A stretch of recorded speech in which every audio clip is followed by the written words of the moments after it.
My name's Matt Willmott. For those who don't know me, I am the head of physical performance at Swansea City Football Club.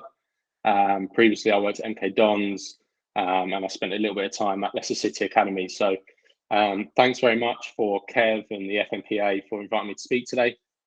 It's been a really good process to actually review what we do, our methods, our protocols for returning a player from injury. We've had a little bit of time off to be able to review that. So it's been a really nice process for me. So I suppose the first consideration before you look at any return to play program would be whose responsibility does the rehab process actually fall under? More than likely, depending on department and staffing, it will be that lead physiotherapist. A lot of the times they will have responsibility from start to finish, but they might be overseen by a head of sports medicine, a doctor, or a head of physical performance or sports scientist. But I think it is the role of the whole department. I think everyone within the department needs to have some kind of say, some kind of influence on the program. I think everyone does have those specialist skills that they can sort of influence and have a role to play in returning that player as quickly and as safely as possible. So when we're looking across a rehab continuum, like I say, we tend to not work where the lead physio or the physiotherapist will have that player from the day one that they're injured, and they work all the way through to returning them to first team training. But we will have sort of a real smooth transition along this continuum where different departments or different staff will have higher influences or be able to inform the program at different stages as they progress through their rehab. So of course the medical department might be a lot more influential in that early stage where they're looking at that short-term and immediate management of the injury. But as that player progresses and the complexity of their rehab progresses and becomes a little bit more specific to the player themselves, the position, the philosophy of the team or the first team or general first team training, physical performance coaches or sports scientists or first team coaches may have a greater influence, as I say, as we reintegrate them back into first team training. So we always challenge our staff, and we are always challenged by the management team at Swansea to really sort of understand why we do stuff. Sort of what does a Swansea City player look like? So what are the physical requirements to play for Swansea City?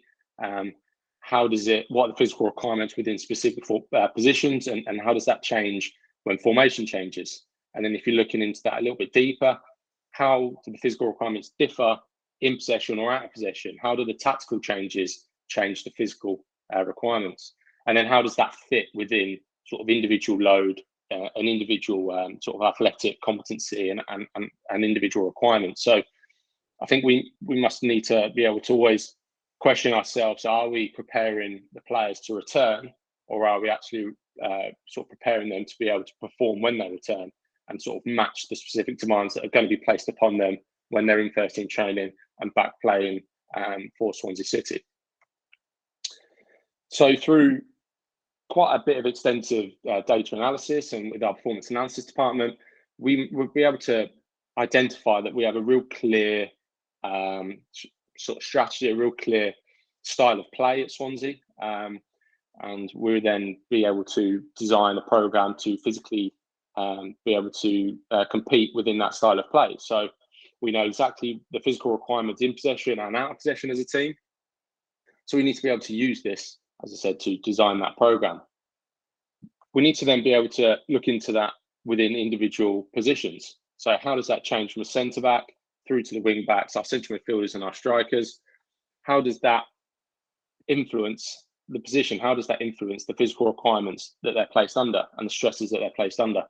So as you would have seen, that the actual stresses that are placed on them and what they need to be able to do physically changes quite dramatically from position to position. Again, like I said earlier, moving into it a little bit deeper, when we're looking more tactically, how does that change when the players are in possession compared to out of possession? And then what are the demands again placed on them from the differences between the two? So as you can see here, our centre backs have a pretty obvious and clear difference in terms of the sprints per minute they need to complete in possession in comparison to when they're out of possession. We are quite a heavy possession-based team, so you would imagine us to be quite low sprint per minute. But then when we don't have the ball, the demands of them is to get the ball back. And then again, from a slight change of position, so going from a centre back to a wing back, that changes completely again. There's a more physical demand in possession for our wing backs as an attacking threat, for example. So we must be able to understand and sort of be able to identify these clear differences to be able to program and make the program as individual as possible. So most importantly, we can then break it down further and look at the tactical differences per position. So how does physically what the differences and the changes when the team's in possession compared to when the team is out of possession. So this one, for example, our centre backs, and this is looking at average sprints per minute. As you can see, we're quite a possession-based team. So in possession, they would have relatively low sprints per minute. But when we're out of possession and we need to regain the ball as quickly as possible, the demand placed on our centre backs in terms of sprints per minute is quite high. So we need to be able to physically prepare them to be able to handle that. And then how that changes, even just by a slight change in position, so going from a centre back to a wing back, so still a defensive position. In possession, our sprints per minute for our wing backs are much higher, and our out of possession sprints per minute can be a little bit lower. So all this is being able to do is identify the physical requirements tactically, so we can be able to then design the program to be as appropriate as possible. So now we've kind of understood sort of why we're developing a player and what we kind of need them to look like. We can now look at sort of what the objectives and how we're going to then achieve them.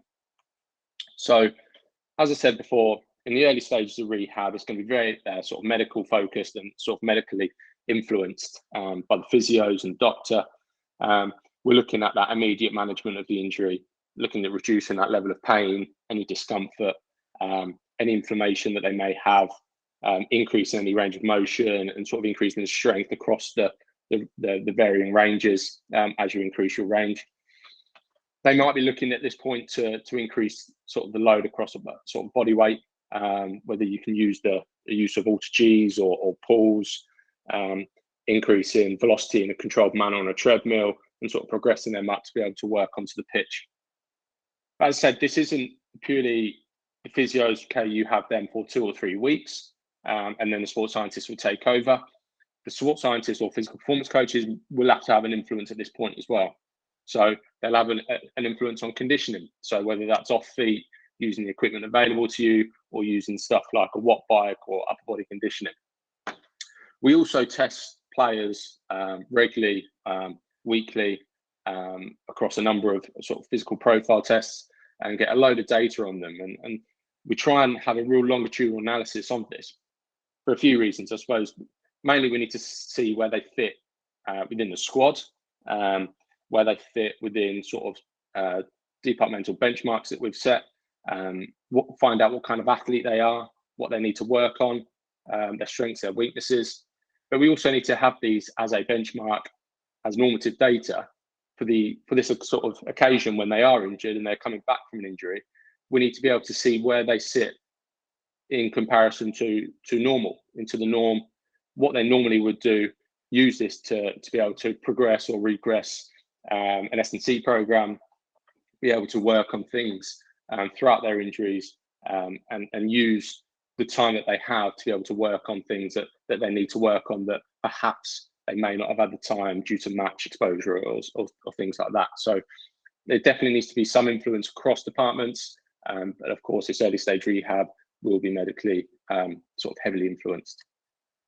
But then as again the player progresses into the mid stage and into the latter stages of their rehab, and they've gone through their progressions on the treadmill, or their strength is at a level that objectively we're happy that they're able to then go onto the pitch, we can then start to use GPS, for example, or a velocity-based objective, and sort of use those to be able to look at progressions and regressions and returning them back into training. So a lot of the time, physical performance coaches or sports scientists will use match data or a percentage of match data to look at the load placed on the player, whether they're looking at as a progression or just generally to see the intensity of the session or the volume based, see how volume the session was.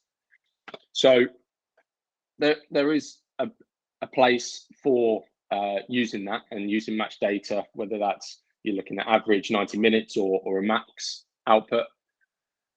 However, I would always look at, with some skepticism in terms of you can very quickly and very easily generate quite high outputs and quite high distances with relatively low fatigue and conditioning drills.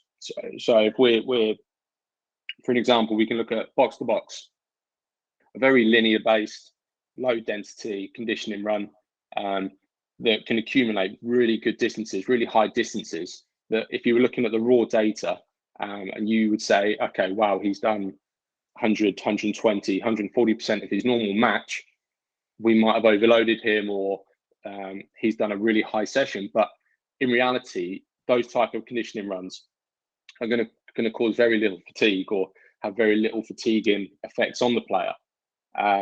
So we have to be very clever with our design of the drills, progress those drills through volume, through density, and making sure that we are exposing the player to be able to achieve those distances through a number of ways.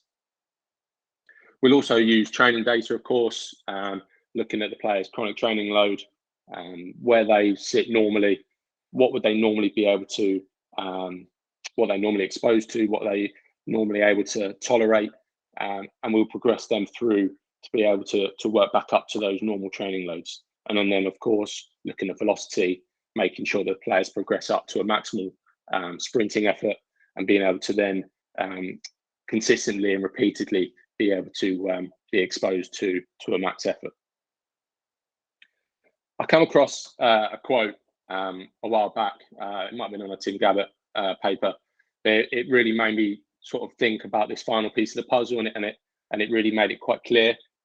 So it's just by definition, if an athlete is only capable of tolerating the average demands of a match, then they are underprepared for half the competition that they will endure.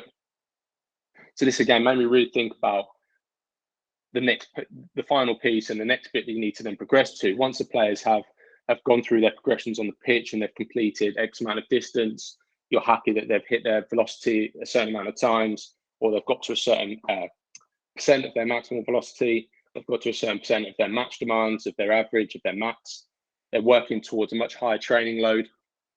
Are we then able to expose them to the higher ends of the higher ends of their demands? So those situations, those scenarios where they're exposed to maximal efforts, or worst case scenarios where they are put under extreme stress physically, we need to be able to then condition them to be able to cope with that and be able to then return them into training knowing that they have done that. So what we wanted to do, we looked through a load of match data and we could just find these little periods of peak intensity, these little peaks where players are exposed to high levels of physical stress. So in the green box, you can see a player will, this is one player in 1 minute blocks through a 90-minute game. And you can see normally they're sitting around about 105 to 115 meters per minute. But there are these situations where there are big spikes in intensity that they then have to be able to cope with.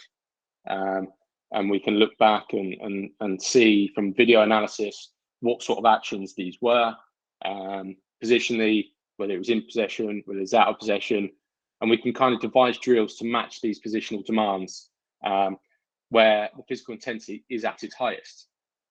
So again, we've got to use our expertise in terms of designing of the drills to be able to stress the player to know that when they get into a match day and they are put under this, they are able to cope. We can manipulate this from 1 minute drills to 4 minute drills, and we can then again look at manipulating all parts of the session. Can we make it controlled? Can it be really reactive? Is it competitive?